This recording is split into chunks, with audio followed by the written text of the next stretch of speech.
all he's done in these movies so far is fuck women. He fucked women. He's drink partied. martinis. Yes, he's not done shit. I don't think James Bond has ever been to a goddamn grocery store. It's not Very easily distracted drunk pussy hound. Sean Connery has been drinking and smoking and partying for so fucking long. James Bond is not a good man.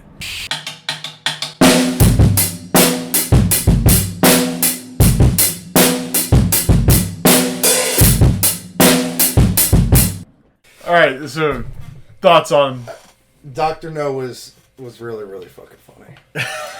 Dr. No was really fucking funny, man. I would watch that again. not a comedy, by the way, for the listeners. That doesn't matter, man. It's about a replay. No. Just say, right? Just for effect, right? Just like Dr. No, not a comedy, but But I forgot to pull up the summary here. Right? Watching Dr. No, 60 years into the future. If you're listening to this in what year did it come out? 63? 62. If you're listening to this in 1962, this is 60 years in the future. 58 years in the future. 59. 60. Yeah, we'll say something. 60. I don't know. The movie was really good. Yeah. It's fun. I just love those. I love old movies like that just because it's like, I mean, we were sitting there watching it. A lot of it is just fucking preposterous. I mean, just, they come in and get washed off from radiation. And they just like give them one brush and like, did it work? No. Okay. Send them to the showers. And it's like, I don't know. Somebody needs to tell these people that, showers don't get rid of radiation. It was a 5-minute decontamination scene that really just... Yeah. It pulled all the punches. It was like, we don't know what contamination is like. You don't know what contamination is like, so... Use some soap and water. You should be fine. Exactly, yeah. It's pretty much like... how foreign all of that was to them in the 1960s was how foreign, like, space shit is us to Sure. You know what I'm saying? Like, if we were to see a movie on Mars... Like, for example, we're watching The Martian. 80% of that movie is, not scientifically accurate, right? Sure. It's pretty much like what they were doing in that fucking decontamination room. Right. It's like they were like, let's throw some Dawn dish soap on them, give them a couple of washes, and then we'll... like the ducks in the oil spill? Just throw some Dawn on them. Yeah. And they hit him with the fucking beep boop machine, and they're like, nope, you still got some radiation on him. Throw his fingernails in there. And he puts puts his hands in the slot. What do I do with my feet? Yeah. Yeah, it was, I mean, we're going off the rails already, but yeah, it was good. You want a hot take on that? It was good. Good. I like to think of, like, while I'm watching it, it's like, okay, so this, back in 62, was the shit, right? Like, Bond was big. This was the first ever I can see why. Bond movie. And I can actually see why, for real, because... And, this is Wikipedia stats, obviously, but it said budget... 1.1 million, box office 59.5 million. So, what is that, like 590.5% profit? That's pretty goddamn It's good. a lot. Yeah, that's pretty goddamn good. Granted, I'm bad at math, so those numbers might that not make it was any a million sense, percent. It was 1,000,000%. Well, I mean, what is it? We're not going to. I don't know. Maths anyway, of it, buddy. They 59 times their money. Yeah, I mean that's. Or I don't know. But no, that's a super big profit margin. I can see where the $1 million went though. I mean, Sean Connery, you had to pay that guy like probably $250,000 to do that movie. What's funny is like Connery is just so like he was just like the guy forever, right? Like was he?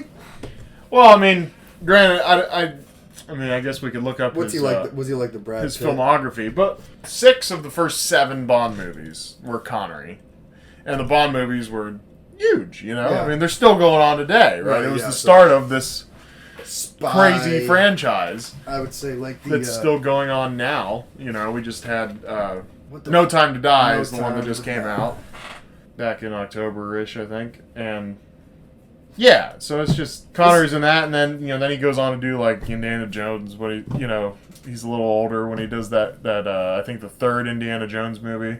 Dude, I don't even know. He's in like I think that Red October and shit like that. Anything about Sean Connery. And then he was a big enough pop culture icon that like he's being made fun of and like on those SNL Jeopardy skits. I did see him on that, obviously.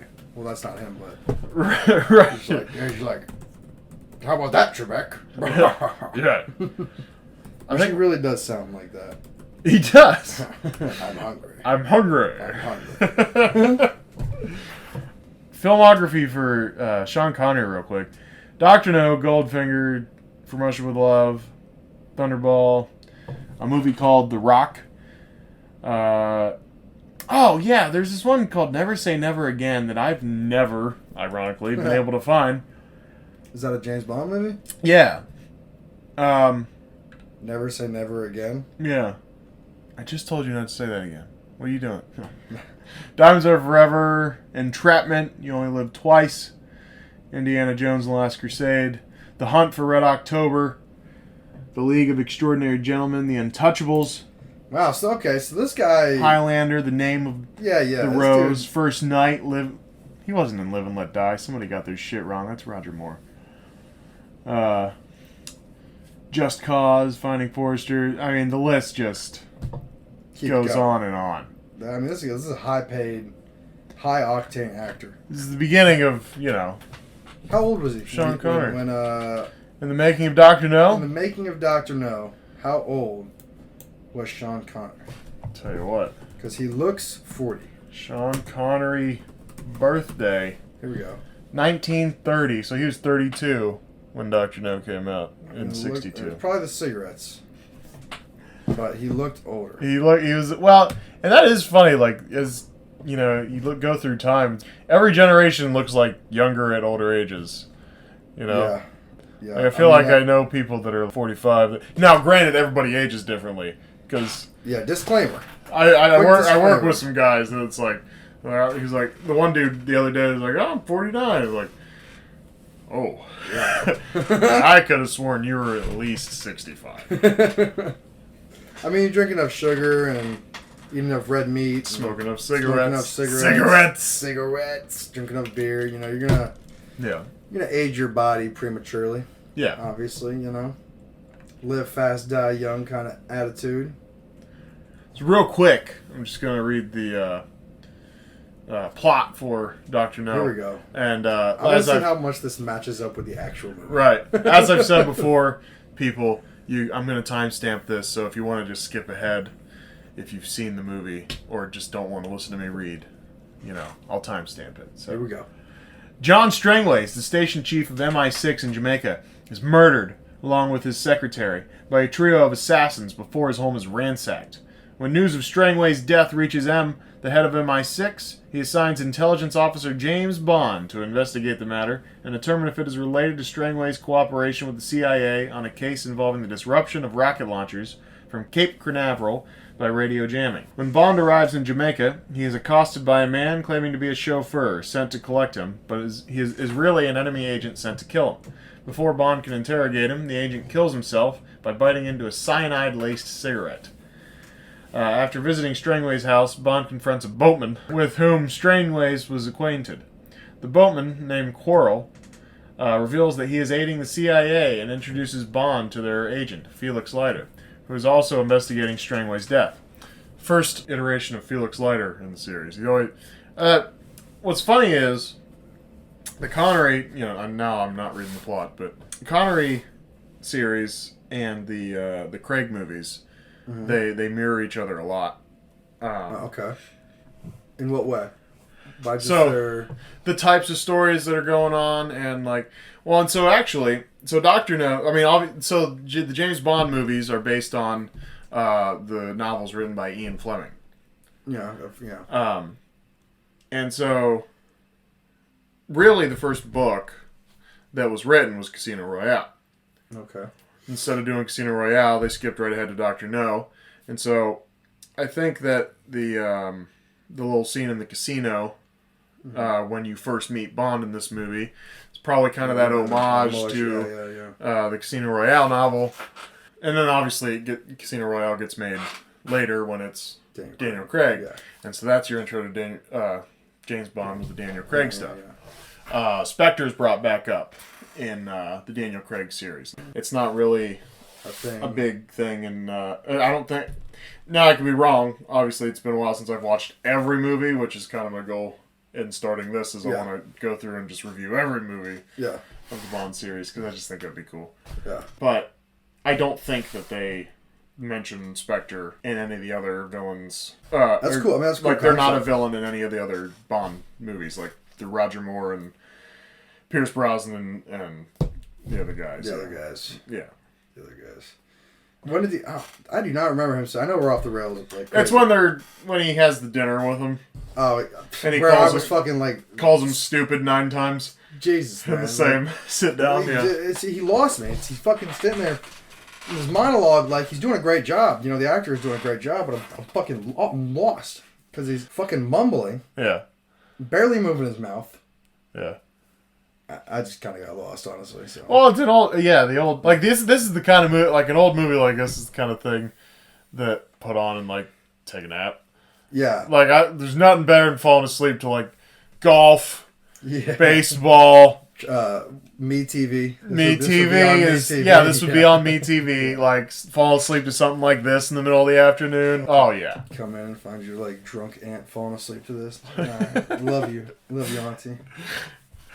So Bond learns from Felix that the CIA traced the radio jamming signal to Jamaica and that Strangways was helping to pinpoint its exact origin. Quirrell reveals that before Strangways died, the pair collected mineral samples from an island called Crab Key, where people are forbidden to go.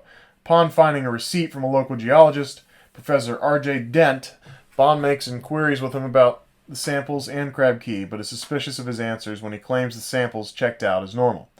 Following the meeting, Dent travels to Crab Key to meet its reclusive owner, for whom he works, to inform him of Bond's visit. Under strict instructions, Dent attempts to have Bond killed with a tarantula. However, Bond kills the spider and sets a trap for Dent. When the geologist arrives, Bond holds him at gunpoint, revealing that he believed Dent was asked to check Strangway's samples to see if they were radioactive before killing him. After checking Quirrell's boat with a Geiger counter, Bond determines that Strangways must have suspected that the radio jamming was coming from Crab Key, and so convinces Quirrell to take him out there. The following day after arriving, Bond meets Honey Ryder, a shell diver. When armed guards arrive in a boat, Bond and Quirrell take Ryder with them and escape into the swamp. At nightfall, the group encounter a flamethrower-equipped tank disguised as a dragon to deter locals, which kills Quirrell. Bond and Ryder are captured and taken to a hidden base, whereupon they are swiftly put into decontamination due to the swamp being contaminated with radiation. After being led to private quarters set up for them, they are rendered unconscious with drugged coffee. Upon awakening, the pair are escorted to dine with the base's owner, Dr. No, a Chinese-German criminal scientist who has prosthetic metal hands due to radiation exposure. Bond learns that Dr. No was a former member of a Chinese crime tong until he stole $10 million in gold, and now works for the secret organization Spectre, Special Executive for Counterintelligence, Terrorism, Revenge, and Extortion. The radio jamming being conducted by Dr. No is being planned to disrupt the Project Mercury space launch at Cape Canaveral using a radio beam which he states will be a demonstration of Spectre's power. When Bond refuses to join Spectre, Dr. No has Ryder taken away and Bond imprisoned. However, Bond manages to escape his cell through an air vent and disguises himself as a worker before infiltrating the base's control center. Bond discovers that the radio beam being prepared to disrupt the launch is powered by a nuclear pool reactor and overloads it as the launch commences. Dr. No attempts to stop him, but falls into the reactor pool and is boiled alive. As the base's personnel evacuate, Bond frees Ryder before the two escape the island by boat, moments before the base is destroyed. Felix finds the pair adrift at sea after their boat runs out of fuel and has them towed to safety by a Royal Navy ship. However, as Ryder passionately kisses him, Bond lets go of the tow rope to embrace her. I was very confused at the end when he let go of that fucking tow rope. Right. They went through all this trouble to throw him the tow rope, and then no more than a minute later, you fucking... Plus, you just got done doing it, too. Like, they had just got done. He was wrapping up. Whatever they were doing on that boat, they were wrapping it up. I think she stood up like that because they were interrupting, you know? Where she, put her foot on the bow. Oh, yeah. Ah! Yeah, right, yeah. So she was upset that, they got fucking interrupted their... Was my understanding. Because otherwise... salty lovemaking. Because otherwise, why does he let go, right? I don't know.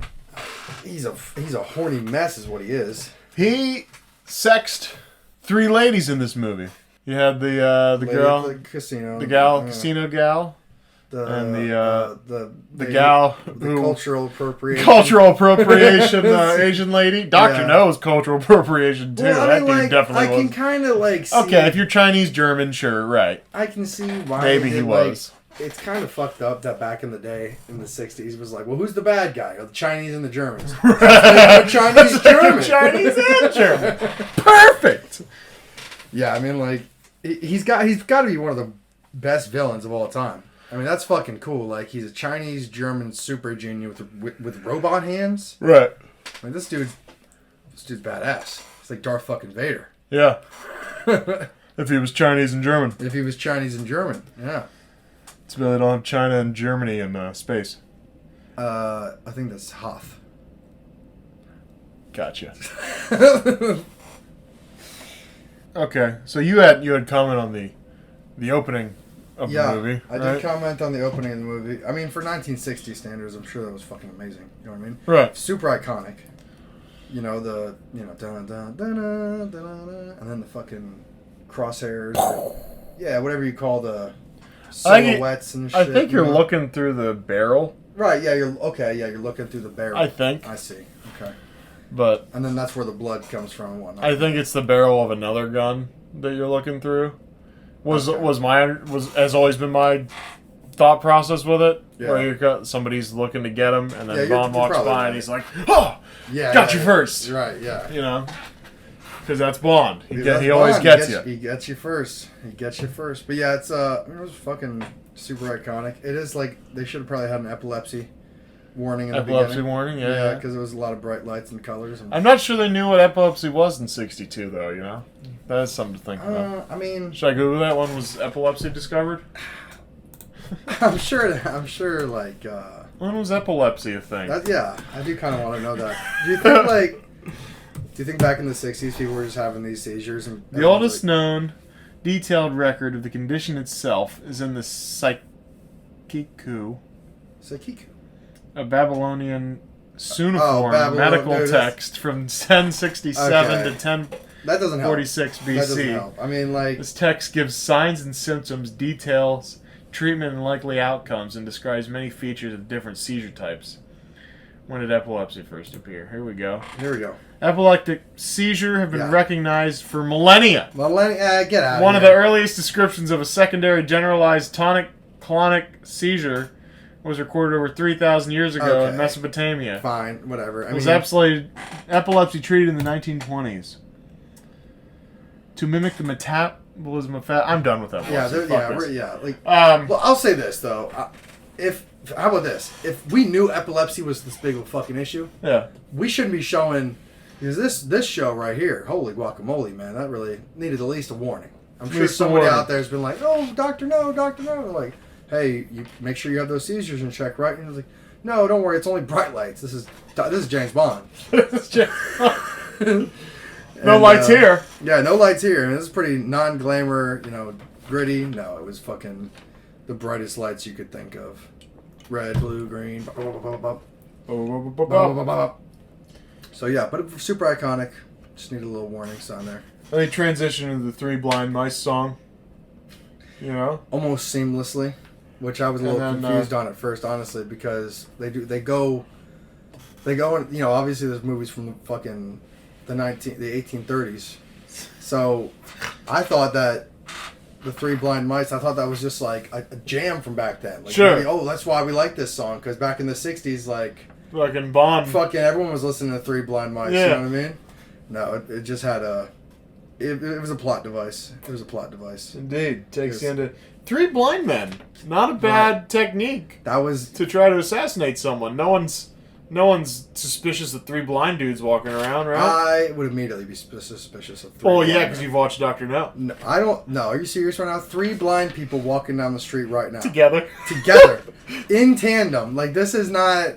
They were in fucking unison. They were fucking like. They were like in step. For real. That's fair. Yeah. All right, so maybe we should be suspicious. I think we should be more suspicious of blind people. We meet Bond for the first time in a casino, or at least a casino-ish vibe, right? I mean, it was a casino, like a fucking. Probably what a casino was in 62, right? I mean, not like a Vegas casino. Dude, what was the but world maybe, like back then, though? I mean, I guess honest, it was man, a London casino, right? You know? It's But kind isn't of that like... it's probably like a combination like gentleman's club. Well, gentleman's club typically refers to a strip club, I suppose. But like, yeah, well, there was ladies there, so, but not like a, you know, not stripper ladies, but like ladies. a Vegas type of, you know, Vegas and London. Vegas, like a London's Vegas. Las Vegas meets London meets Columbus strip club. But not there were no strippers though. I mean, were there though? We don't know. I mean, I didn't see any. In the I'd like shots. to imagine there were. Okay, that's fair. Let's go ahead and imagine this place as a, like a fucking like a Jeffrey Epstein type island, but for adults. Good. Yeah. Yeah. I think that's probably somewhat of an ode to the Casino Royale book, because that was actually the first book, and then Dr. No. So, if I had to guess, you know, I don't know. It's probably not a fact, but you know, I imagine that's what they're doing there. And then so he obviously gets called in to M's office. Yeah. He's got a mission. Yeah. Right. You know what's going on. We started. I'll be honest. We started like 15 minutes in, right? So like I do remember this, but I don't remember the conversation at all. Okay. Like I just remember him going and seeing him. He had something to say about his Beretta. About his Beretta. Uh-huh. Yeah, like he took his gun from him. Yeah. Gave him a better gun. Right. Yeah. I don't know a lot about guns, so that. Me either. But just funny thing, if you do pay attention to that scene, if you go back and watch it, you know, he walks away, right, and he just grabs the box off the desk, and he walks towards the door. And then he goes, 007, leave the Beretta, and he turns back around, and the gun, he's holding the gun under the box, but he definitely didn't have the gun before when he picked up the box, so it was one of those just, like, continuity things. Oh, okay, yeah, I see what you're saying. So he wasn't holding the gun when he first picked up the box, but now, then all of a sudden, you know, Bond leave the Beretta, he turns around, oh, caught me. You caught me. I'm hungry. And then obviously, like we talked about most of the movie, 60s movies, a lot of it's preposterous, right? Gotta love fight scenes in old movies. Yeah, kind of like the stop action shit. Where what I'm guessing is what it is, because I looked over and over on the internet, like typed it in different ways. I can't figure out how the scenes were filmed in this, but I'm imagining it's something like, okay, pose here, and then pose here, and then like, yeah, that's what it looks like. Oh, you're looking where it for just the like fast forwards style of right. Like I would think it's kind of like a stop action. Yeah, I think kind of filming. You got to remember this is a $1.1 million budget, which I mean a lot of money. In 62, probably a lot of money. I'm thinking that like the people that were thinking Mr. Broccoli, the director behind this movie, Mr. Broccoli was probably, I don't want to say amateur, but everyone back in the 1960s was probably pretty amateur when it came to like, or pretty innovative when it came to like new technologies. That would be a nicer way to say it. Pretty innovative, right? Because like there probably wasn't like a set way to film a fight scene. You know what I mean? Yeah. They were still trying to figure it the fuck out. Right, and all the fight scenes weren't that way, you know. But like that very first fight scene where, you know, he confronts the driver, it's like it just looks like they like sped it up like 1.5. Oh yeah, it was just like, you know, it was just like went really quick all of a sudden. Whooped his ass really quick. Yeah. Probably kind of like stop still motion. Yeah, I think that's how. Yeah. He bites in a cyanide-laced cigarette, as was said in the... Which, oh yeah, okay, I wanted to tell you about, like, you're a fucking international spy, right? Like, you're a fucking spy. He's like, let me get a smoke. Like, from his pack, bro? Right. Come on. And you, like, I've never run across somebody that's got a cyanide pill on him. I don't think. But everyone in spy movies is running around with cyanide. You should know. Everyone! You should know that he's about to take a bite out that cigarette, right? Sure. That's just me. If I was in James Bond position, I'd be like, sir, you are under arrest. Yeah. You are not getting a cigarette. Give me those cigarettes. Yeah, give me those cigarettes. Oh, look, one's got fucking cyanide on it. I knew it, you son of a bitch. And try and kill yourself on me. Another observation is I just like the way that women look after him. And all these, like, I watched From Russia with Love, too, recently. And it's just like, all the women are just, like, at one point, there's the woman at the front desk, right? And he walks away, and she's just got these eyes, and then, they trail down. They're like, constant. They're just, every time he walks away, a woman's just like, oh. James Bond. Which is just funny, like, I don't know. Did you watch Dirty Work with Norm Macdonald? No. Take my HBO login and just go home and watch it. Login, yeah. Because it's leaving HBO in 7 days. Oh shit. But it's Norm Macdonald, Artie Lang, Chevy Chase is in it for like a little bit.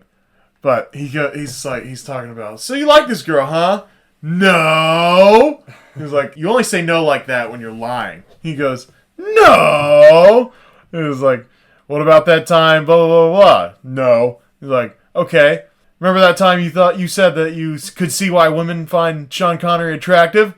No! Like, alright, I like her. It was just funny. But yeah, he was creepy as shit in this movie. Sean Connery's a fucking creep. Creepy as shit. It's so fucking funny. He's like, I've been watching you. Over in the bushes. You look ravishing. I'm hungry.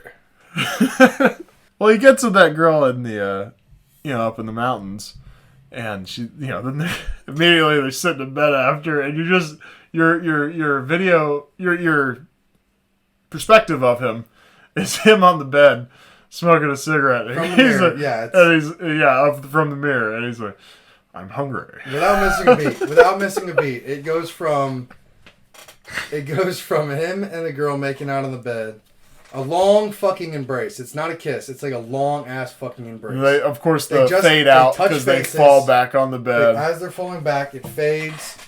Cut to Sean Connery's face in a mirror. I'm hungry. That's exactly the pacing of it too. It is 5 seconds of them fucking face touching for 5 seconds. Fade to black. I'm hungry. We're getting ahead of ourselves. Yeah, you're right. Just this fucking guy, man. So we're. It's got to be pretty hot walking around in a suit in Jamaica. That's what I was asking, man. I don't know if they have because he has to be issued sunscreen or something. Yeah, he is, and he's pale as shit. I mean, he's tan, but he's white, and yeah, I get sunburned like a son of a bitch. You know what I mean? And yeah, he's from fucking Great Britain or wherever he's from. He's English, so I mean. You're not in Kansas anymore, bro. Never was. He gets a tarantula put in his bed. I love the way that the music followed the action of that scene. Slowly builds up as the tarantula gets closer, and then he flips it off the bed, and then all the music just it crescendos with each shoe slam. Yeah, the bum, bum, bum, bum. Yeah. I mean, it was pretty incredible. Him fighting that spider. I wasn't saying as a girl, I like, that's a thing in old movies you notice a lot, is music has to follow, obviously there's soundtracks in movies now, but the music always has to follow exactly what's going on. Yeah, but I mean, not always, but a lot of times in those old movies, the music is always right with the... Who was the composer? Because it's all original. Who composed for James Bond, Dr. No? Because obviously the bum bum bum bum bum bum bum bum. Dr. No music composed by John Barry, Monty Norman. Monty Norman. That's iconic. Yeah. Right, and that's the same guy, I would think, who put in the shoe slamming noises. Bum. Bum, bum, bum, bum. Yeah, I mean that same dude is the back. I'm not gonna. This is a very general statement that I have no. I don't know if it's true or not. Not married to it. I'm not married to it, but I would think that nowadays the type of composers, if there even are still composers for movies, are fucking not even close to the caliber they were back in the 1960s. Or I would say 1960s. Well, I think you literally, if I had to guess, had to be an actual composer in the 60s. Right. Right? Like, you had to have, like, game. a fucking orchestra and everything. Top of your game. Right? Like just to go back to the Star Wars point. What the fuck's his name? George Lucas? Not George Lucas, but the guy who composed Star Wars. Oh, was there like a... Okay. John Williams something. John Williams. I think it's John Williams. But he created, I mean, without... John Tanner Williams. Yeah. Without his incredible fucking composing skills, we probably wouldn't have the same kind of emotional hold. Yeah,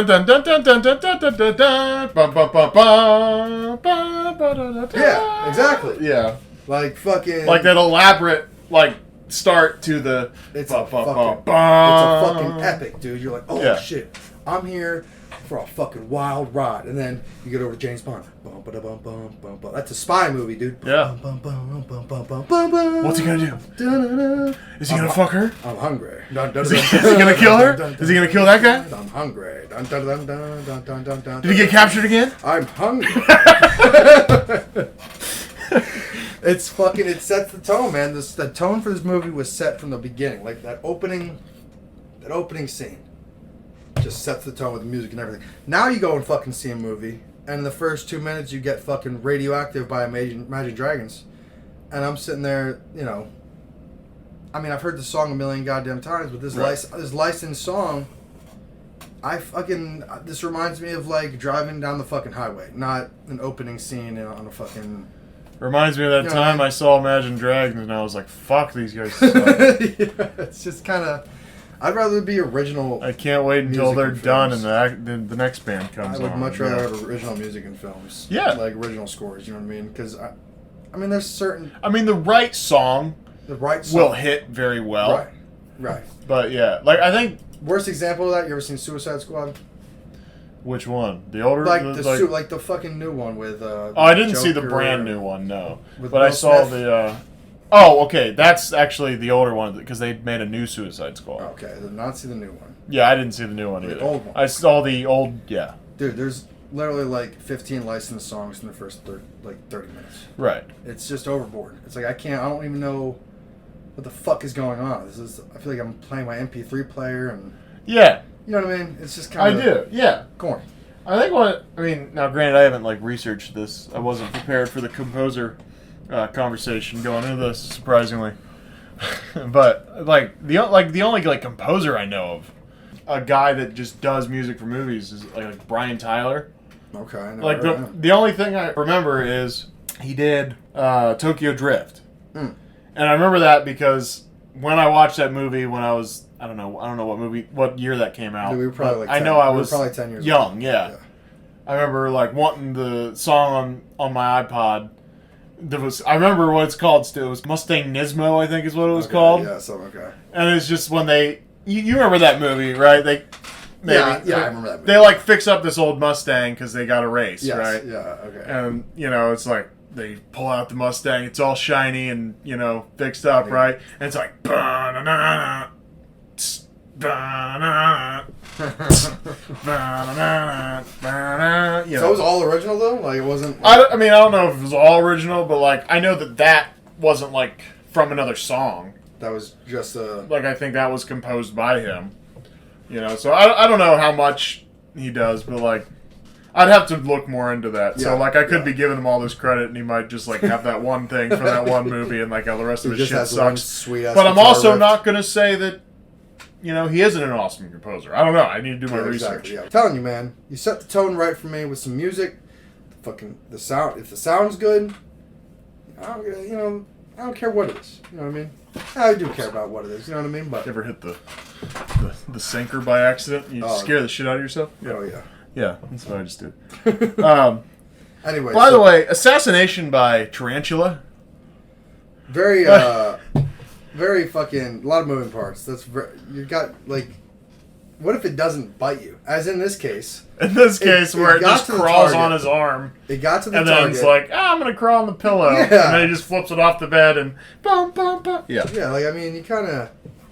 I feel like if you just shot him, it'd be a little messier, but... And you remember, it's the, 2 of the 3 blind guys are... Well, quote, blind guys, right?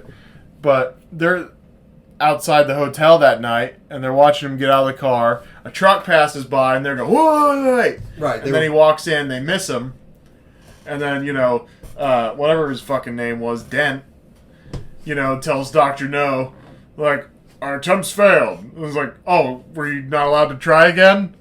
Like, you only get one shot. If you don't get him, that's it. Don't talk to me ever again. You're dead to me. You run such a risk even fucking bringing a spider into the goddamn situation. So fucking dumb.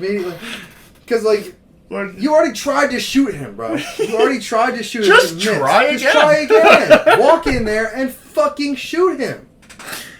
And then, when the tarantula doesn't work. Naturally, in what planet does that work? When you're just like, where did you place it? You placed it. That's a prank. You had to it's a prank, bro. You place the spider down and say, "Go kill it, my motherfucker," and by some grace of fucking God, it crawls onto the bed, onto the victim, and just doesn't bite him. I'm gonna crawl off you. Innocent fucking spider, mutilated. Right. Got murdered. So their next attempt is they try to get him in the mountains. Right, there's a car behind him. Love an old car scene from an old movie. A lot of driving in front of a green screen. A lot of oversteering on the steering wheel. Yeah. In the wrong direction. And then a lot of this had the same curve in the road that they just had 4 different not an exaggeration. Action shots not on. an exaggeration. They literally just came around the same literally bend turned 4 on times. the same road. There was 3 or 4 times. Yeah. It looked good though. It looked seamless. I think they really nailed coming around that bend. They did. They really did. As many times as they did it, I think they really figured out how to come around the bend. Real quick, not to get us off the rails, but are we past the part that is definitely a blooper? You know what scene I'm talking about, right? The scene where they're at Carnival or something. They're at a party. Yeah. We passed it, but go ahead. So all right. So it's Bond, Quarrel, and the head of the CIA. Felix Leiter. CIA affiliate. What was his name? Felix Leiter. Felix Leiter. Okay, so it's Felix. Oh, Felix. Felix. So Felix and fucking Bond and Quarrel all sitting there talking shit about how they're spies. Some lady walks up and takes a picture of them. The same lady that tried to take photos at the airport earlier. I didn't put 2 and 2 together there. So it's the same lady from the first time taking pictures, which we didn't talk about. He's getting his fucking picture taken all the time. Yeah. He's a fucking rock star. Yeah. And anyway, so she takes a photo. Bond says, "Quarrel, get her." Quarrel runs over and grabs her up real quick, throws her down, being over aggressive. And Bond and Felix are questioning her. "Why are you taking photos?" I'm hungry. Yeah, I'm hungry. And she's getting immediately really defensive and yelling. And for some reason, through all this yelling and shit, this is where the blooper is.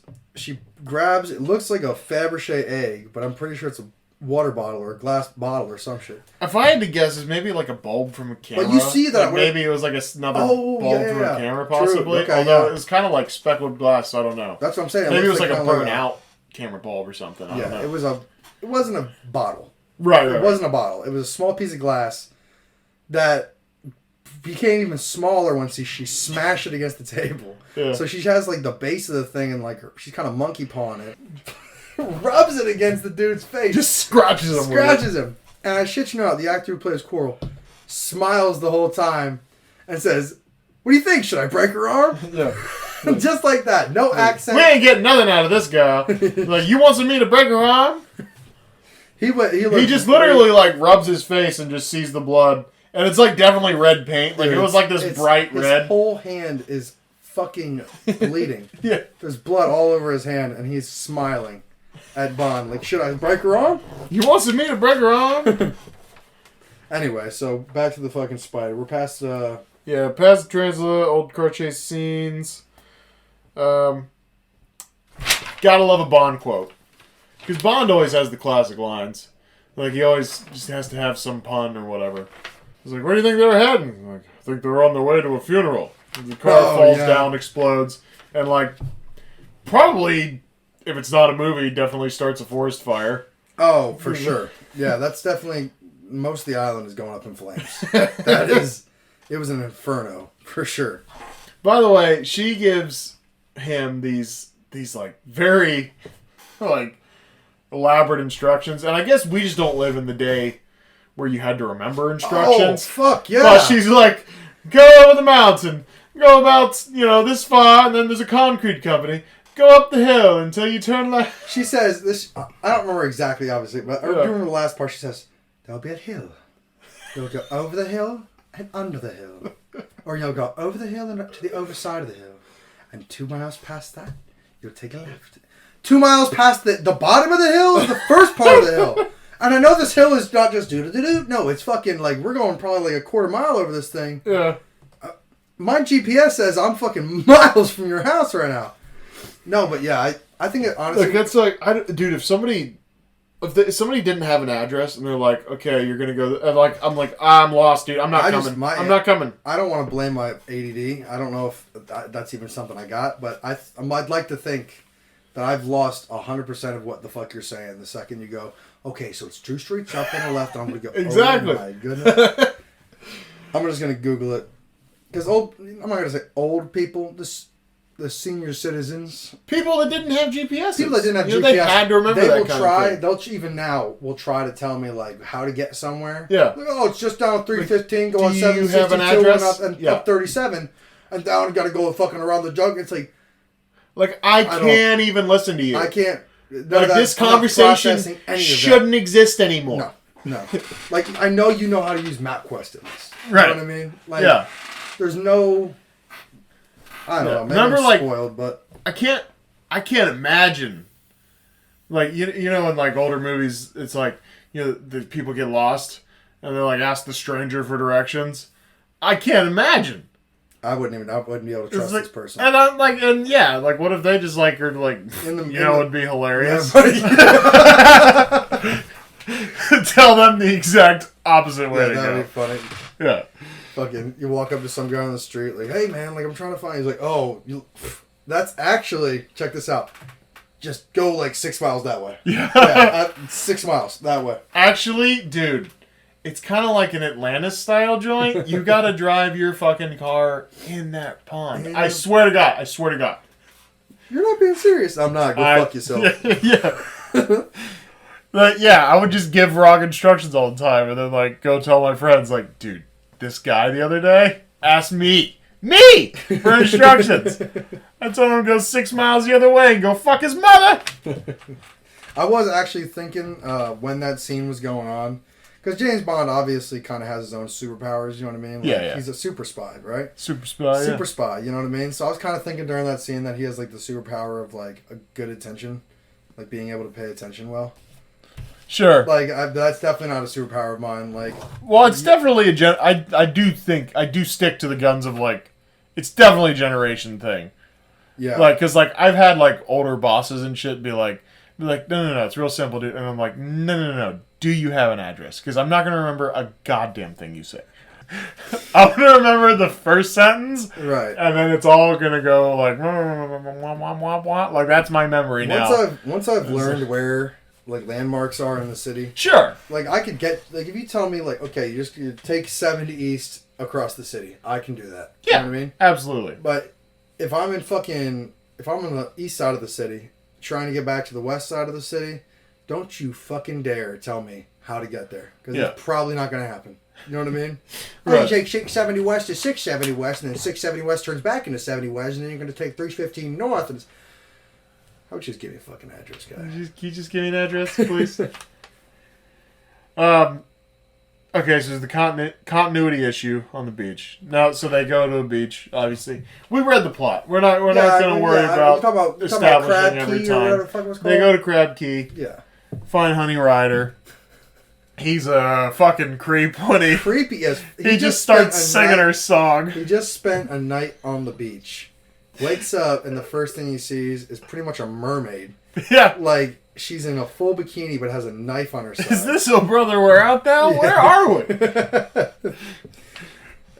Yeah, he just starts serenading her with some fucking. Well, she's singing the stupid man. There's a song that goes through like pretty much this whole movie. When they're in the club with the photo lady, you know, there's this like mango banana, or you know, it's some fruit song that apparently they dance to in Jamaica like Mad Men, because there's this dude that looks like cracked out, just dancing as hard as he can with these wide eyes, and so I think she's singing the same fucking song. And then he's like watching her like a creep leaning against the tree. And then he like just sings like some under the tree with my honey. And she's like, who's that? It is hard to watch. He's an incredible creep in this movie. And none of the women can resist him. And it's just so fucking hilarious. I'd like to think today's standards are a lot higher. For fucking how weird. This movie's canceled if it's today. This movie is fucking canceled because it is borderline fucking creepy. Yeah. The shit but none of the women can resist him. It's hilarious. I mean, he's a good looking guy. I guess. He's got the accent and shit. I mean, you can see how Sean Connery would be attracted to women, right? No! So there's a continuity issue. There's one camera angle of them talking. It's like, you know, the big beach, right? And they're at least 50 feet out from the trees and shit. And then camera angle turns the other way, you know, not facing the ocean. And all of a sudden they're like 10 feet from some trees. Oh. And then there's definitely a dude like squatting out of the shot. Because there's this object moving, like probably like waist height. It's his fucking for hat. her. It's the dude's hat. Yeah. Like, for like, sure. some dude's, like, trying to, like, squat out of the scene, definitely. Like, look, I wrote down that it's, like, right around an hour 4 and 35 seconds. I wrote down. You just see this guy kind of, like, trying to get out of shot. Yeah. It didn't work. And then, for whatever reason, they're just like, yeah, leave it. So, they wrapped on that one. Then they're talking in the woods. And he's like, talking about Dr. No. She's like, I'm pretty sure he killed my father. James goes, what do you mean by that? Like, I mean, I'm pretty sure he killed my fucking father. Yeah. Like, what? Like, why question that? It's such an odd question. Pretty sure he killed my dad. I don't know. Yeah, it's like, if you told me your dad was dead, like, oh, what do you mean? I mean, he's fucking dead, dude. Like, I don't know. So they confront what all the village people, the locals refer to as the dragon. Yeah. Which by the way, they did a. I don't want to say they did a good job at this because I don't know if this was even intentional, but she is a fucking airhead. Honey Rider. She is because you're presented. She's supposed to be a shell hunter. Right? She, dives down with her knife and fucking fights shells or whatever.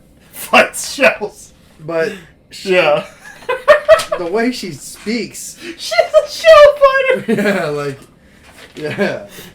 But the way she speaks, she's really not... I don't know. She's not smart. She's not smart. And she says to James, she's like, we didn't need school. We had an encyclopedia. Yeah. I started on A when I was 8, and now I'm to T. Right, so do the math. I mean, like, you probably could have finished this a long time ago. Is it one letter a year? Like, how old is this girl? Like, she maybe knock out a couple letters a year? Is she, like, 18? Right, so, like is this... I'm pretty sure they don't teach you, borderline pedophilia here? What's going on, James? I'm pretty sure they don't teach you, like, arithmetic in the fucking encyclopedia. Right. I'm sure she knows what arithmetic is. She's like, I probably know more than you. She's like, I know what 1 + 1 is, but I don't know how to do it. Right. So yeah, she's pretty dumb, and dumb. Then you have Quarrel sitting there bouncing off of her, who's got every time he's in the scene, he's pointing the gun right at James Bond. Right at James Bond. He crawls towards him at one point. And she's like finger on the trigger. Dude, I swear to God, you go back and watch this. He's pulling the fucking trigger. It's held in. Yeah. It's not a hair trigger. It's the opposite of a hair trigger. It's like you have to pull this thing all the way in. He's like, oh, it won't shoot. Don't worry. Right. And then they're sitting there talking, and the gun's just pointed at her belly the whole time. Whole time. But they're best friends, apparently. It's great. But them bouncing off of each other, talking about this fucking dragon, and then James Bond being like, there's no such thing. There's no such thing as dragons. I'm It hungry. was hard to fucking watch. It's a good time. So the airboat where the fucking yacht comes And up. he's drinking rum the whole time they're on the boat Yeah, I coming to the forgot. island. He's got this big jar of rum that he just keeps taking drinks out of. It's all And every time he takes a swig, he kind of like looks around. Yeah, it kind of felt a little... I'll be honest, and again, they don't want to look back with these jaded fucking glasses, but it was pretty racist. Oh, The way they kind of portrayed this, like, bug-eyed dude with a fucking bottle of rum, like... Yeah. But he's just some... Like, I thought... When they first encountered him, I was like, oh, okay, this guy's going to be, like, you know, part of the squad. But Well, no, he got dumber he got way the dumber. longer he was on He screen. got way dumber the more he was on screen, or more he was on screen. Like, after that initial scene where he is like, should I break her arm, boss?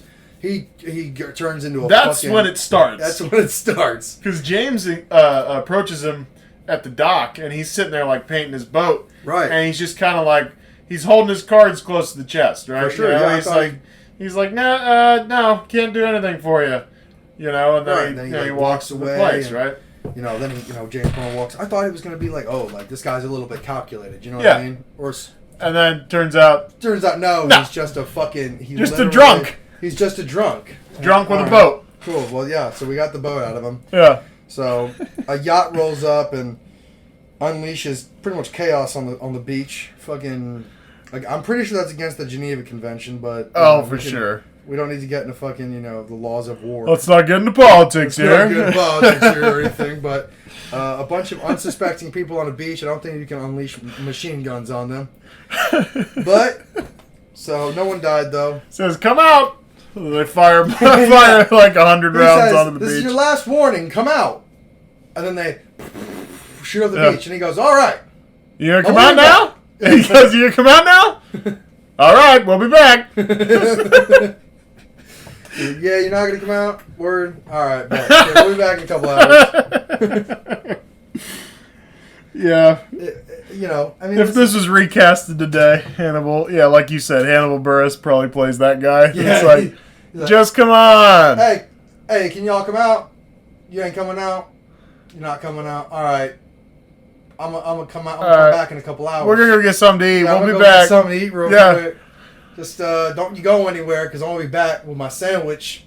But when I got my sandwich, I'm gonna get off this boat. If I drop one Frito in the water, I'm coming after coming y'all after asses. y'all. Yeah. So yeah, they confront the dragon. The quote dragon. Well, I think we should talk about how they ran into a radioactive swamp first. I think that's kind of funny. Well, they run into. Well, yeah, they I run think into the it's kinda dragon I in the think it's kind of funny radioactive that, again, I'd like to think that it's a sign of the times that, like, James Bond had no idea, like, how dangerous a radioactive swamp really is. swamp. Right. Like, he's just pretty much, like, he's in his beach bum outfit with his pretty much half-naked girlfriend and Yeah. his drunk fucking, like, sidekick or some Sidekick, shit or yeah. whatever. And they just run right into this fucking swamp. They see yeah. the dragon, which we got to talk about this plan of action, by the way. They see the dragon, which is a tank. We find out it's a tank with a flamethrower. And James Bond says, "You go for the tracks," right? He tells Quarrel to go for the tracks, right? He says that when it gets closer, I'll shoot out the lights. You shoot the driver. Mm-hmm. So that's their plan. They're gonna fucking wait for the tank to get close, which is a fucking flamethrower on it. Terrible idea. Terrible idea. They're gonna shoot the fucking headlights out for whatever fucking reason, and then Quarrel's gonna shoot the driver. The drunk fucking pirate is gonna shoot the driver. He's with a hair extremely trigger. flammable, by the way. Yeah, extremely flammable. So James Bond, I thought he was a super spy. He fucking misses like the first 4 shots. I know we gotta fucking increase the tension or whatever, but Yeah. Finally gets one headlight. finally gets a fucking headlight before Quarrel gets literally burned. Quarrel makes no contact. Yeah, no, he just, and again, doesn't know how to shoot a fucking gun. And no plan of action. Obviously, the driver's not just like out in the open. Right. You know. So, Quarrel dies because of fucking James Bond's negligence. Fucking literally just negligence. I swear, now that this is all starting to click, honestly. He is the most reckless spy ever. He spent the night outside. First thing he does when he wakes up, there's a chick named literally fucking Honey, who's a fucking clam fisherman. He's like, hey, you trying to fuck? She just globs onto him. Cool, this is my chick now. Yeah. And he gets his sidekick killed. All within the course of like 12 hours. Yeah. Unfazed. Gets captured. Well. I'm hungry. They get captured. No time for that. I'm hungry. Yeah. So yeah. I mean, this is obviously like the last part of the movie where he gets captured by Dr. No. Well, first, real quick. So Quirrell has some trouble with a branch in James's bush, which that sounded weird. So that's why. That sounds pretty. So then Quirrell moves up to another bush to take cover. Quirrell, oh my god. Because Quirrell, oh, you're ravishing my bush. Quirrell, I'm hungry. So he moves up to another bush, which is why he gets fried because he's trying to he moves forward. Shit. And Honey jumps up behind the bush that James is in, and he's like, "I told you to stay out of danger." He's like, "I was frightened, so you got closer to the danger." She gets like 5 feet from that tank. Yeah, she's like, "Oh no, I figured I felt I was in danger, so I figured I'd get closer." Well, it was really hot in that bush, and now this bush is even hotter, which is weird because Quirrell's on fire. So, I'm not sure. I'm just a fucking shell fisherman. I shouldn't be here. I fight shells. Fight shells. That's so good. It's like dog fighting, but with fucking... Yeah, you just clang them together. Yeah. Just a bunch of clams. Which shell did you put your money on? The one that sounds like an ocean. Yeah, so they get captured by fucking Dr. No. As we've talked about the whole radiation thing. What an interesting way to get rid of radiation. Do you know you could just wash it off? Fun fact. Back to the fucking if you're in Chernobyl, scene. Just take a shower. You'll be alright. This is where Austin Powers got that whole dig. Like when he wakes up and he's like taking a piss down the conveyor belt, that whole thing, you know what I mean? Yeah. That's where that's obviously where they got that, you know what I mean? Austin Powers is like, if you watched James Bond, then watching Austin Powers is just comedic gold. That's what I'm thinking. Like, for real, though. Because this is an idea. If you go through and watch all these, and then you fucking sit... Even if you watch, like, 5 of these, and then you just watch the Austin Powers, you're going to be like, this is all fucking gold. Because, like, Austin Powers is on its own hilarious. And I've never seen... This is the first James Bond movie. I mean, I've seen... what's the first Daniel Craig one? Casino Royale. I saw Casino Royale, and then I've seen this.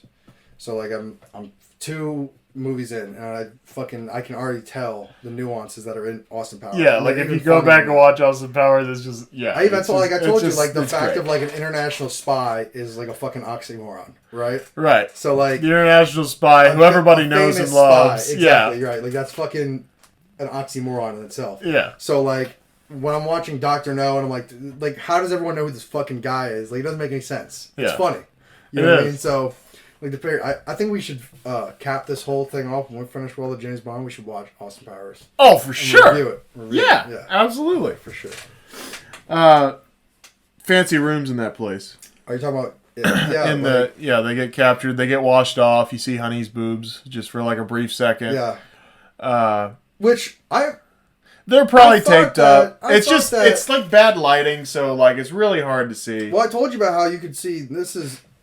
I know I'm not reaching for anything here. You can see her full fucking nipple through her white, she's wearing a white shirt, right? Shirt, yeah. And like, I'd like to think that back then they were just like, because the FCC probably wasn't a thing, right? They were like probably like, don't show titties and don't show like sex, right? Right. They're like, all right. I think this is the most you see in any of these movies because like that's the. I think Charles and I were talking about it when we went and saw No Time to Die. Is like. The rating has been kept the same through pretty much all of these. Like, you never see, like, a naked chick. Like, if a chick's naked, it's always, like, you see, like, her back. Right, her back. You know? Leave some room for the imagination. Sure. You know what I mean? Right. And I think the point is, like, it is still... I mean, granted, I'm reaching. I don't know the intentions of these people making the movies. But my guess is that, it's supposed to be kind of like a family like it's that cool spy movie that the whole family can go see, right? Because they want to keep their audience as broad as they can. Because I just know as a kid, I just loved James Bond. Right. I mean, so. I don't know if... Listen, this is, again, we don't... This is like an argument. This could be a completely moot fucking argument. But I'd like to think that, like, Mr. Broccoli was, like, trying to throw as much in that he can. Sure. Until somebody was like, no, you can't. Right? Like, you cannot...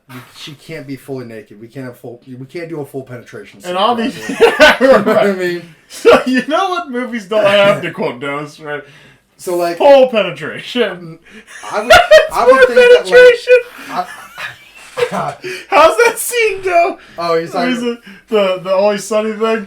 You know what movies don't have? Full penetration. Like... He says, and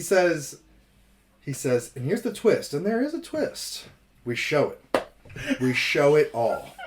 He's like, full penetration. He's back out solving crimes. Penetration. Solving crimes. Penetration.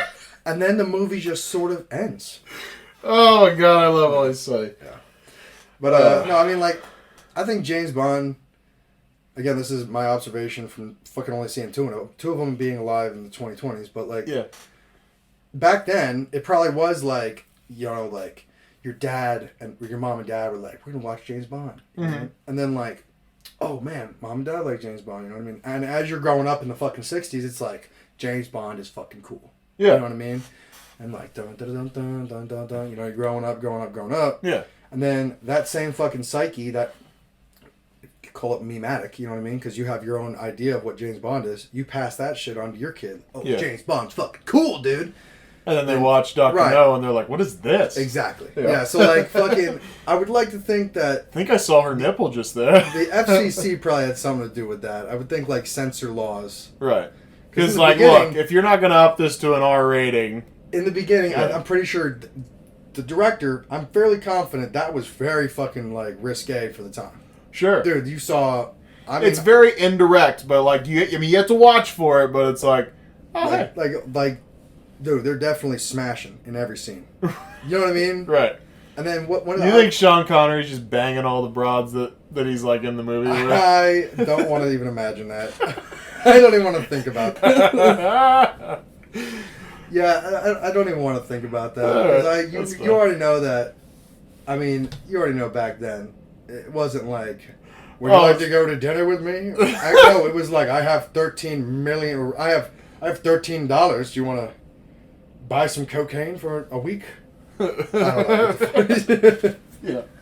You know how Sean Connery is. Yeah. But, so the women thing is, I mean, obviously he's like the perfect male.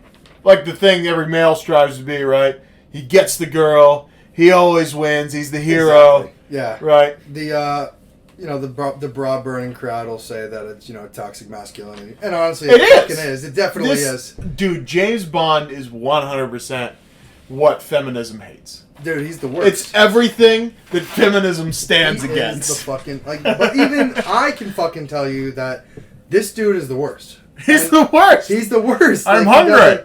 He doesn't, but you can make that charming, right? You can make that you can spice that up. He's just he orders women around. He walks around and he's like, would you like to sleep with me? 3 o'clock? Maybe. Oh, I mean, I need a yes or no. Right. Yes. 3 o'clock. I will come and we'll shag, and past that I'll leave. Do you have vodka? I'm hungry.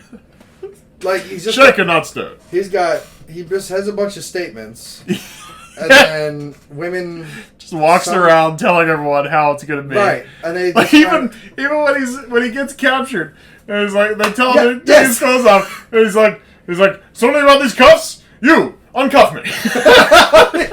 Yes. And that's, you could say that's, okay, yes, he's very toxic. But I think that is what honestly makes, the Sean Connery James Bond. Is just how he orders everyone around. Yeah. And it's creepy. It's the 60s. Creepy. He's a white male. Yeah. You do as I say. Exactly. Yeah. Quarrel just got burned in a bush.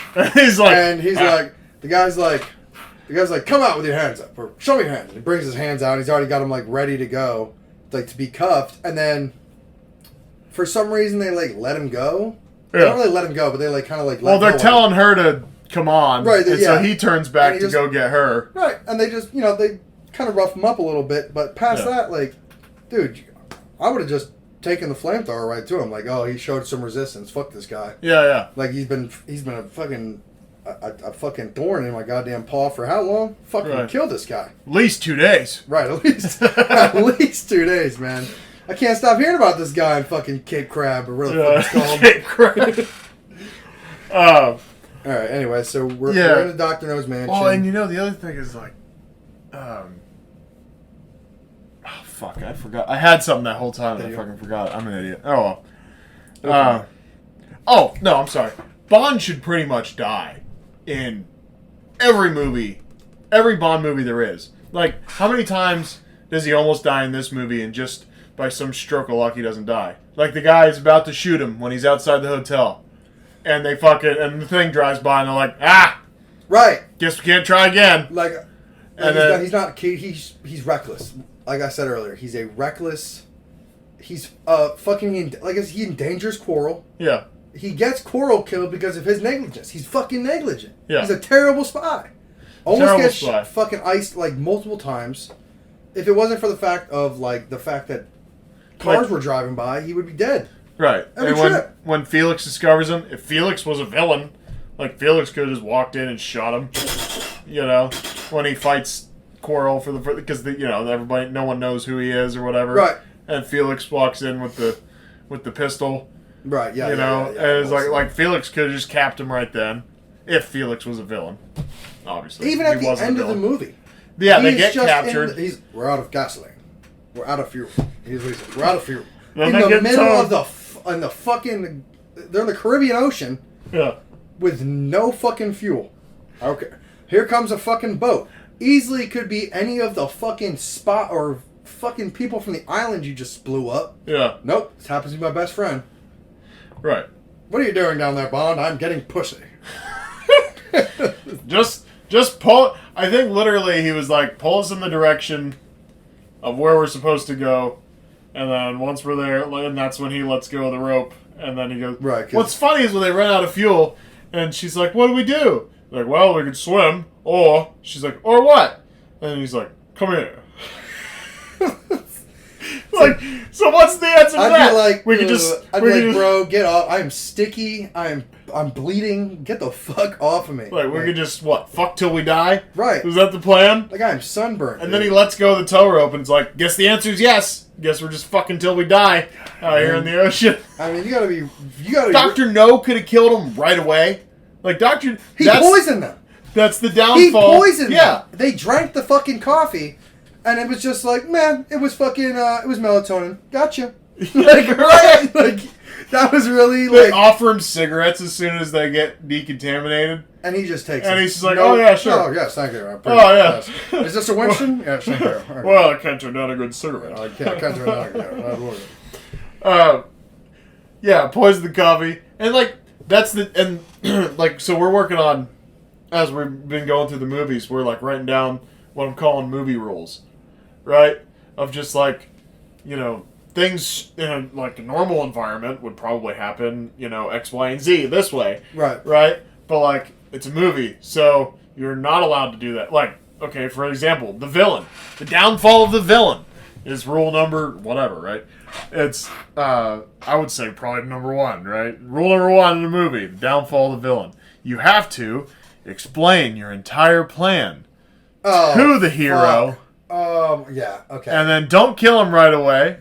Let him live. Yes. And then go, what is this? He's foiling our plan!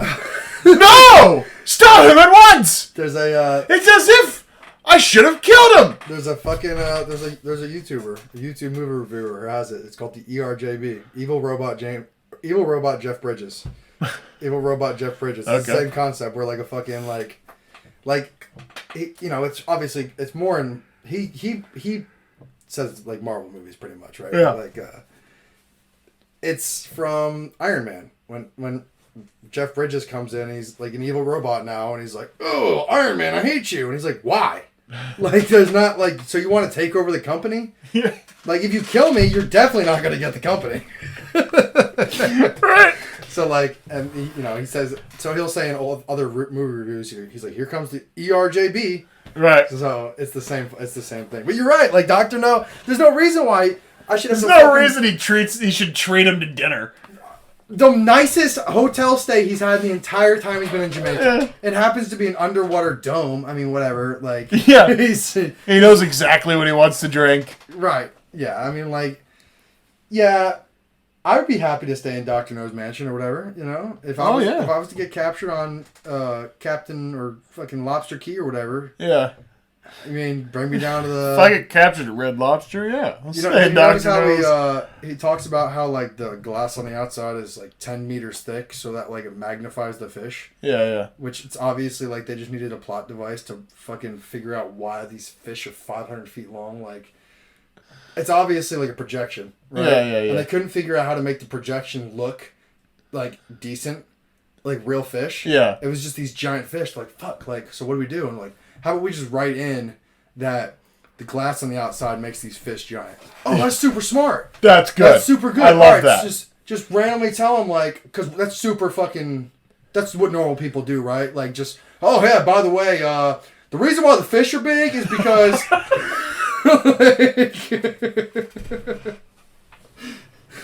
It was funny story about that painting on the wall. Yeah. Right. Hey, you see how that painting has like no eyeballs and there's a person that is definitely behind the painting and is looking at you? It's abstract. It's abstract. Yeah, that's art. It's art. It's art. It's art for sure. Art. Yeah, it's definitely art for sure, dude. Don't worry about it. It's art. So yeah, then he has dinner with Dr. No, and that was actually the first scene. Actually, the first scene I wanted to fucking fall asleep at. Oh, it's rough. Yeah. It's like Dr. No just drones on. He does. And on. He does. And I didn't listen to a word he said. Like no, I said, it's hard. He mumbled, and he had that stupid fucking accent. Yeah. And I couldn't. Like that kind of, like the accent, like, where are you from? What is that? I mean, even early in the movie, I'm like, where the fuck is James Bond supposed to be from? Like, he doesn't even sound British. He doesn't sound fucking British. Yeah. He sounds fucking... He sounds like Sean Connery. He sounds like Sean Connery, and I don't... Like, is that an American dude? He's American, right? I don't know. Like, for real. I think he's from one. I don't know. Where's what's the middle point between America and Great Britain? Is it like Roanoke Island? The ocean, I think. The ocean. He's an Atlantan. He's from Atlantis. Where is Sean Connery? I mean, he's probably British. From? If I had to guess. Fountain Bridge, Edinburgh, that's United Kingdom. Yeah, okay, yeah. So yeah, I guess he's British. I mean, he doesn't sound fucking British. And then Sean Dr. No Connery definitely live in doesn't sound like what I would think a German Chinese guy sounds like. He was the eldest of two sons born in Edinburgh, Scotland, to Joseph and, wow, check out his mom's name, Euphemia.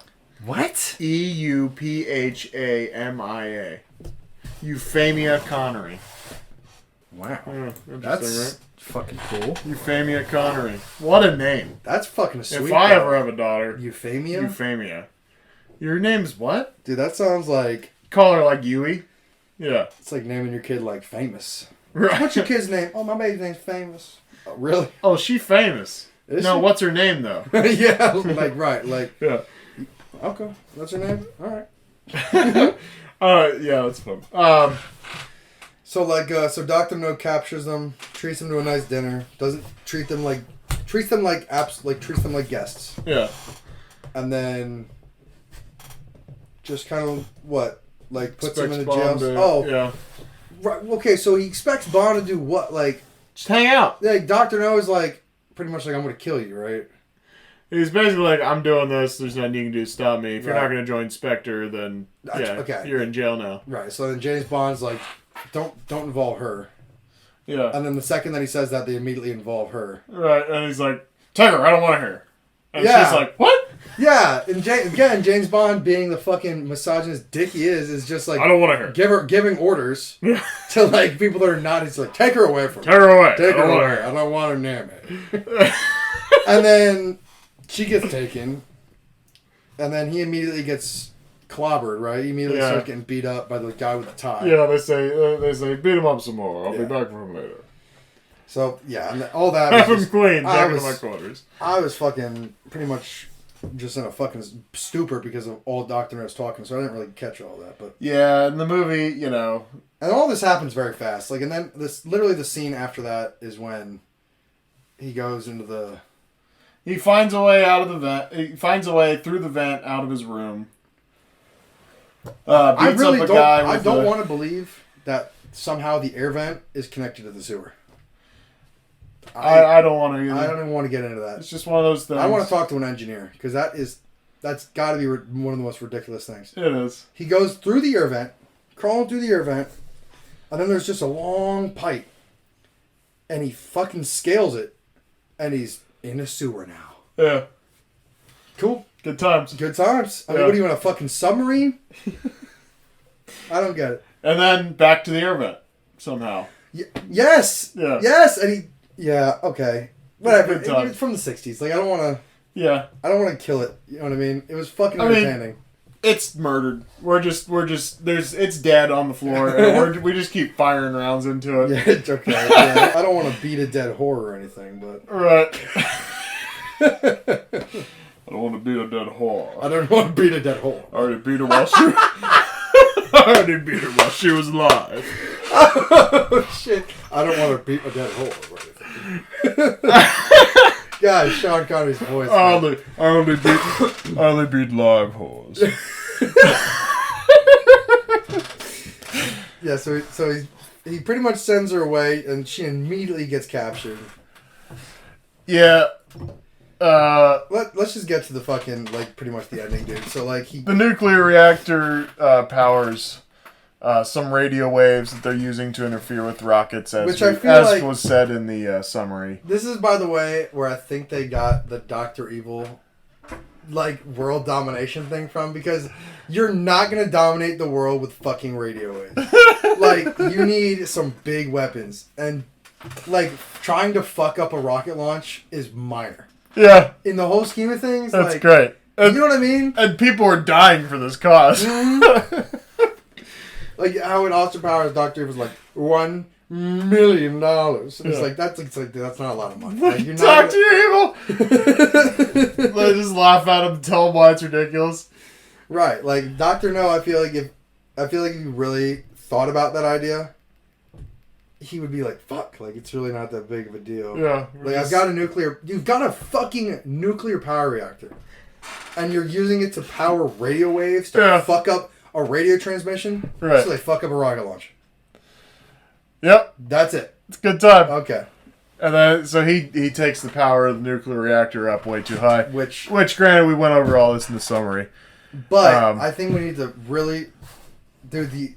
The set is perfect because it's just it's a meter that says like danger level. Because I don't think I don't think I really want to believe. Again, Mr. Broccoli was sitting there and he films the scene with like some like scientific mumbo jumbo, and then some guy is like, "Huh? No, what the fuck does that mean?" And he's like, "What do you mean?" He's like, "No, I don't know what the fuck that means. What is he? Oh, so okay." And then he just puts like, Peter Griffin's on the side. Apparently, he's power level. Yeah. And he's like, "Okay, we'll do this one." And he's like, and the guy's still like, "No, power level. What the fuck is the power level? I don't know what the fuck that is." He's like, God damn it. And then he's like, "You know what? Fuck it. Danger meter. Do you know what that is?" "Yeah, I like that. I like that. I like that. Cheryl, what do you think?" "Yeah, danger meter. You like that, Cheryl? I like that." And then he's like, "Okay." And then he just cranks that shit. Just going. Cranks that shit.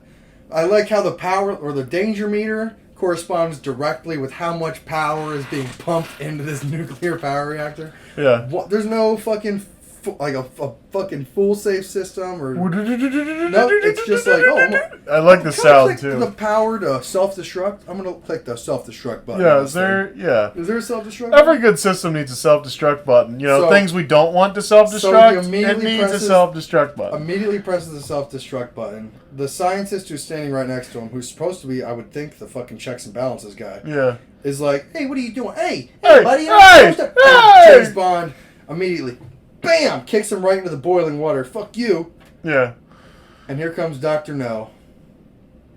Ready to meet his demise. Robot arms. Which I thought their fight would be a lot cooler. Because they spent more time showing you the fucking chase scene through the mountains than they did actually showing you Dr. No. The big fight scene of the movie. Dude, he literally runs up, punches the shit out of James Bond with his robot hands. By the way.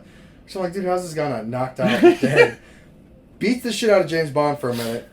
Somehow James Bond fucking flips him over the bar. They land on a platform together. It drops.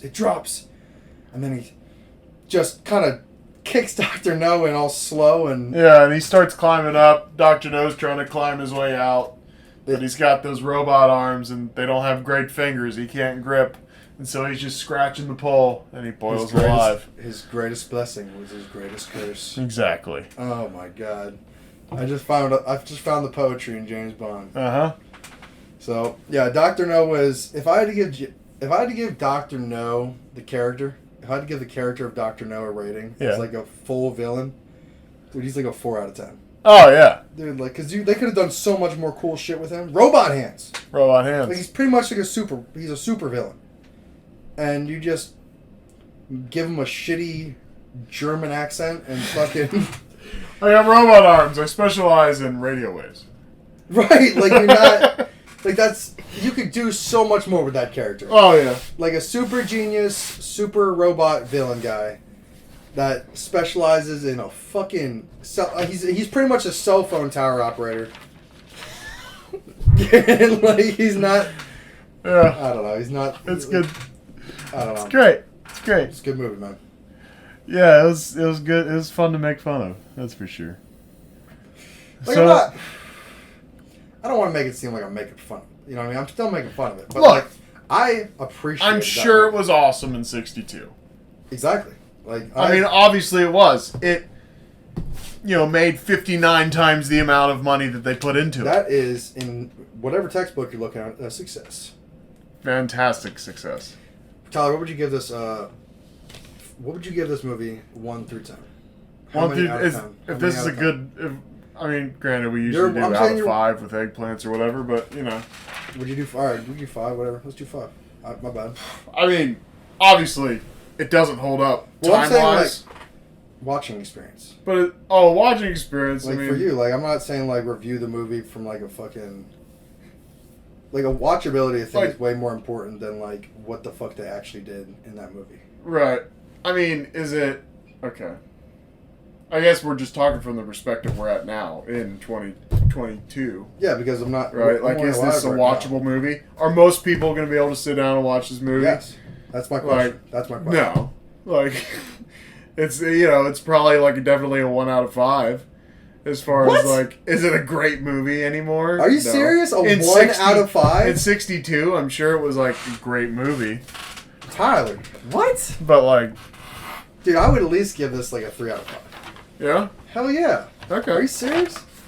Like, I don't want to watch it again. It was hilarious. I would watch that movie again. Okay. I would watch that movie again. Now, I would probably skip some parts. Yeah. I don't know. I'll watch the clips I'll watch the clips online to make fun of it. Yeah. But, like, I could appreciate it for... It was the first James Bond movie, and it set the tone for everything. I mean, I guess it's hypocritical of me to say I wouldn't watch it again, because I watched it twice to get my notes, and I obviously watched it in the past. And it's like you said, I mean, obviously it is like classic Bond movie. And it was very entertaining. The first. I don't care if it's me going, wow, James Bond is so cool, or like, wow, James Bond is so corny, because guess what? James Bond is both of those things. And it's always been James Bond is corny and cool. You're right. And that's kind of the reason why I never watched it, because I'm like, this guy's corny as fuck. Right. But after watching Dr. No, I'm like kind of excited to watch the other ones, because like, it's... I can work with it. It's corny and cool. 3 out of 5. Corny. I mean, obviously I love James Bond, the character, because I own all the movies except the one that just came out in theaters. Yeah. All right, but like, if we're talking as compared to the rest of the series, right? I mean, yeah, I mean it's low on the. It's low on the. I mean, I guess it gets respect for, the fact that it is the first. Would you say that you respect something you give a 1 out of 5? I would say that. I think you can realize that something's better. It's like when a quarterback. Not to go all sports on you, but it's like when a quarterback, like Ben Roethlisberger this season. Who's that? Steelers quarterback for many years. Yeah. Yeah, I don't. Yeah, the fat guy. Yeah, for a little while there. Yeah. Yeah, Ben Roethlisberger this season played like dog shit. His arm's pretty much like just not what he used to be. He's just not a good quarterback. He just doesn't have it anymore.